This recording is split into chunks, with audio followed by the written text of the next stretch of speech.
You ask Tiger to solve. This deals with linear equations with one unknown. The final result is p equals -1/12. Let's solve it step by step. Simplify the expression. Multiply the fractions.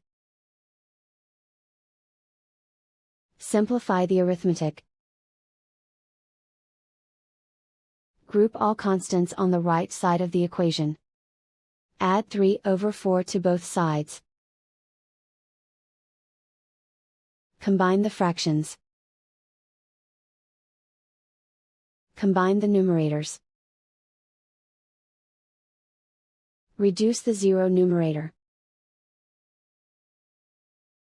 Simplify the arithmetic. Find the lowest common denominator. Multiply the denominators. Multiply the numerators.